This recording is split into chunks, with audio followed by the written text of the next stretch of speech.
NFL fans are not only pissed, but many are threatening to illegally stream games rather than paying for overpriced out-of-market games. And this all surfaced when an even more expensive option of NFL Sunday Ticket became available. The situation is pretty insane, so I've got to talk about what many perceive to be the continued greed of the NFL, a surprising tight end released this morning, a wild flag football controversy involving Patrick Mahomes, and more right after.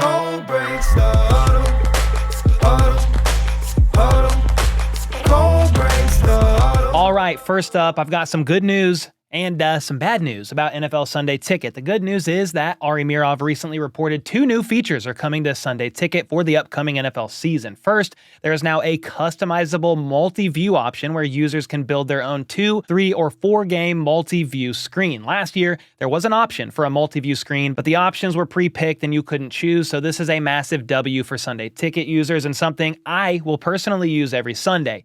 Then they're also introducing what they call Fantasy View, which allows users to link their fantasy teams to their YouTube TV accounts and stay up to date with key plays and multi-view options personalized to their fantasy roster. It's honestly a pretty cool idea. The only problem is only NFL.com and Yahoo users can link their teams. So if you use ESPN or the Sleeper app like a normal human being, you're out of luck. Now, here's kind of the bad news about all this, regardless of the new features. Many around social media are still really not happy, actually very upset about the price, with some even finding more outrageous pricing via a way you can purchase Sunday Ticket on an iPhone.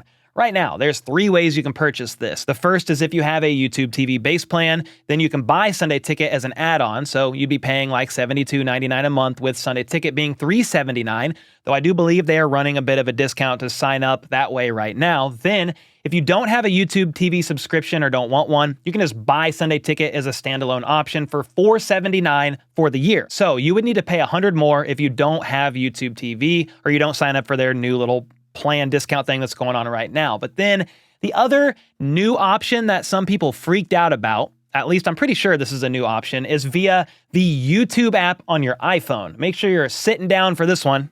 I can't sit down, I'm standing, but you sit down because the price for that is $679.99 for the season, and that is not a typo. The reason for the price hike is because Apple takes a 30% cut of purchases made through the App Store, so Google, who owns YouTube, just raised the price so they wouldn't lose any profit. And to my knowledge, this isn't an option to break it down into monthly payments. So yeah, $679.99 for the year, or $739.99 if you want Red Zone on top of that. So here's some advice.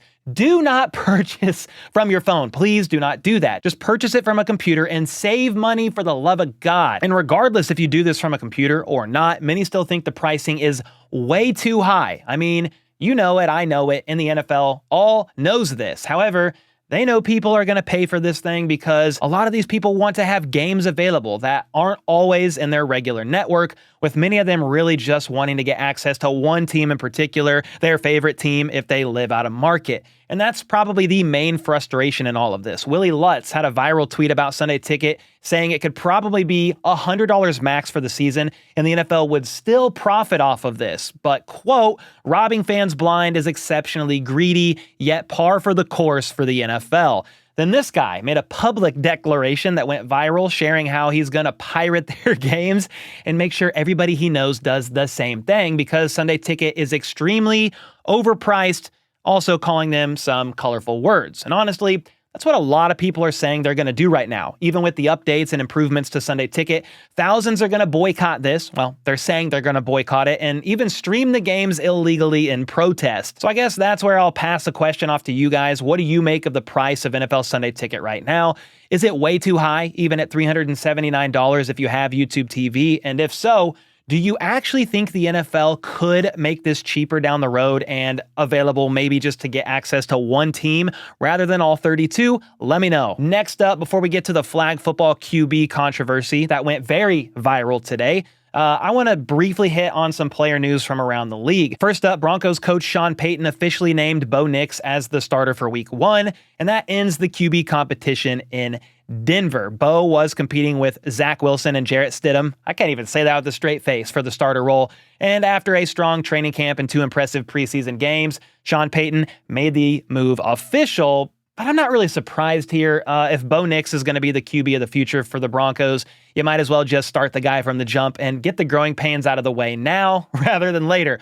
I mean, why waste time with Stidham or Zach Wilson? And with that settled, we probably won't see Bo Nix in the Broncos' final preseason game against the Cardinals. But speaking of the Cardinals, they just signed center Yelta Froholt to a 2-year extension worth up to $12 million with $8 million guaranteed. He's coming off a solid year last year with his first year in Arizona after playing for the Patriots and Browns prior to that. Now, someone who is still on the Browns is Denzel Ward, and it was reported last week that the Pro Bowl cornerback entered concussion protocol after a collision with Browns receiver Elijah Moore during practice. He apparently landed awkwardly on the back of his head, with this play believed to be the one that caused the injury.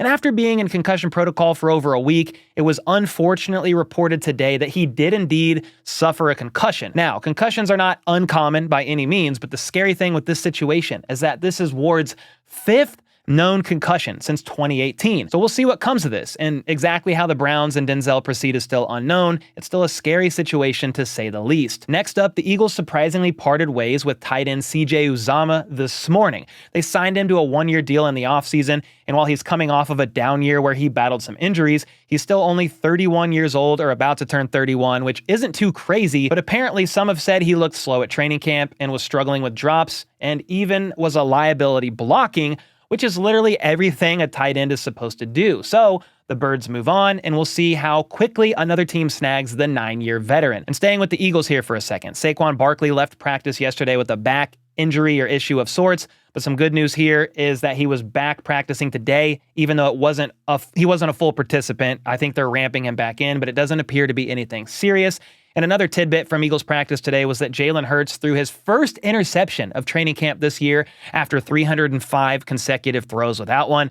Who the heck is tracking that, first of all? But second of all, it was actually picked off. Hurts was picked off by Big Play Slay. Slay actually talked about this after practice, saying, "Yeah, I baited him. I know how to bait Hurts. Just a little bait. Threw a little rod out there and just reel it in." To which Hurts actually responded by simply saying, "Nah, I told him about time." Yeah, I think the defense probably needs to step it up if Hurts is throwing that many darts without INTs. Next up, there's a little update in the Brandon Aiyuk saga, as Ari Meirov reported today that for the first time in a long time, the 49ers and Brandon Aiyuk are getting closer to a deal. He said the Steelers are still in it, though. The trade offer and extension is still there. However, the 49ers have pivoted and are really trying to get something done to keep Aiyuk with the team. The contract they've offered is right around that $30 million per year mark. It's very close to making him a top 5 paid wide receiver in the NFL. So while the two teams slug it out, at the end of the day, it's up to Brandon Aiyuk, who really holds all the leverage here, as the 49ers granted him permission to seek a trade going back a couple weeks now. Now, someone who will never make that kind of money is Darrell Doucette, the flag football quarterback whose comments about NFL players wanting to compete in the Olympics went viral. And he's back in the news today after he did an interview with TMZ when he tried clarifying some of the comments he made, but in the process of doing so, he stirred up even more controversy. I feel like I'm better than Patrick Mahomes because of my IQ of the game. I know he's right now the best in the league. I know he's more accurate. I know he has all these intangibles. But when it comes to flag football, I feel like I know more than him. And you know that I, as a Chiefs fan, had to get a bit involved here. I mean, there's probably a better way he could have went about this, but to say he has a better football IQ than Patrick Mahomes, even if it's in the sport of flag football, is pretty freaking insane. What I didn't expect, though, was for this post to go extremely viral, shared around everywhere, and it actually made its way to Mahomes, who quote tweeted this with a hilarious gif of 50 Cent. And for some context, this is what 50 actually said in that gif. I'm like, what did he say me for? So it's pretty funny to see Mahomes' response, obviously, but also other players and fans as well. This one might be my favorite, with Tech and Tortillas tweeting this meme of a live look at Doucette on his way back to his 9 to 5. But seriously, I mean, come on. You don't think if you gave Patrick Mahomes some time to adjust to the rules, or really any NFL quarterback, wide receiver, defensive back, doesn't matter, you don't think that they could adjust very quickly and be better? He kind of backtracks here in a bit, but he went on to say the reason why is he doesn't think NFL players would come into the Olympics taking this thing seriously. Meanwhile, the flag football players play this every day, and they treat this as, you know, very, very important to them. He also gives a couple other reasons.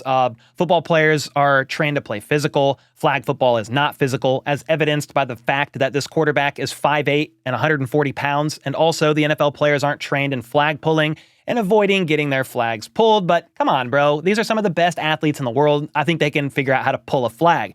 Anyway, here's what he had to say when asked who would win between the current USA flag team, which he's a quarterback of, and some of the best NFL players. I would say we would win. First off, they would be high power offensively, but I think it would be a struggle at first for them. I don't know if this dude has been taking ayahuasca with Aaron Rodgers or stealing Gosder Chairless's sleep meds, from the airplane, but this man really came off as a bit delusional here. For what it's worth, at the end of this interview or later on in it, he kind of backtracked later on, saying that if an NFL player switched to flag football and really put in the work, they would most likely be better because they are the superior athlete. Now, if they take the time and actually put in the work and everything else, they should be better than me. They in the NFL, they elite. Still though, do you guys agree with me here about this being a little too much from Doucette? Like, I get he's trying to be confident in himself and all that, but I think there's a little bit better way to go about it. But hey, let me know either way in the comments down below. I'll see you next time.